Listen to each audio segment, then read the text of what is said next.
Donald Trump is such a big character. What did you do to get in the mind of such a big personality like that? Well, I think he's also a really small man at the same time. There's a character that we've gotten very used to, and it has sort of surpassed the aura of a human being, has become a brand in a way, and stands apart from us. And I think what we were trying to do in this film, and I was certainly after, was bringing him down to earth a little bit, and looking back at the history and seeing really who he was and how he started out, which was a very different image of what we're seeing today. You know, it's important that we look at all of the angles of what formed him. You played Kendall Roy, now Roy Cohen, so you've spent a lot of your career in the dark mind of these characters, complex characters. Does that take a toll on you?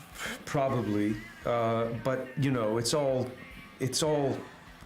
the creative work, you know. You're using your imagination and you're working on great material, and these are great characters that you're talking about. And Roy Cohn actually was a pretty gleeful guy, despite how horrible he was and how much harm he caused.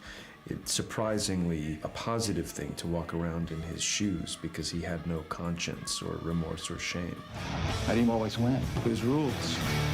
The first rule is attack, attack, attack. Rule 2, admit nothing, deny everything.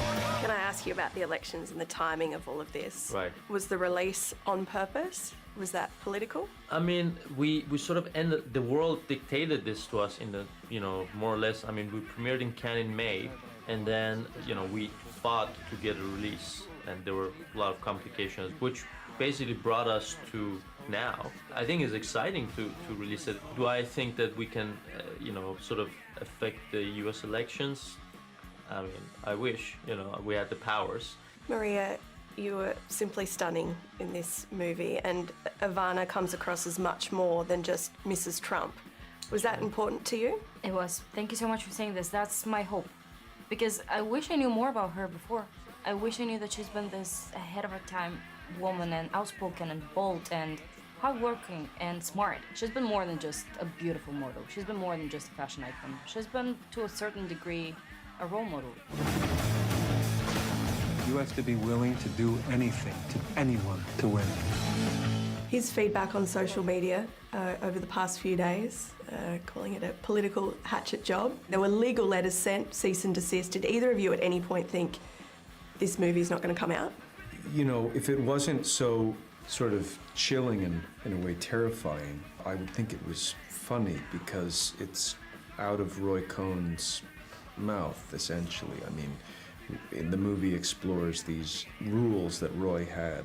Always attack, so he's attacking us. Deny everything. He's saying the movie is a pack of lies and it's all fake, but it's actually based on historical record and fact-checked. And you know, he called us human scum, which is a phrase that was used by Hitler and by Stalin and by Kim Jong and by Bolsonaro and by Putin. You know, it's not an accident that he used that phrase, and I find it very troubling. It's really scary how much he's managed to divide people, and he continues to do that.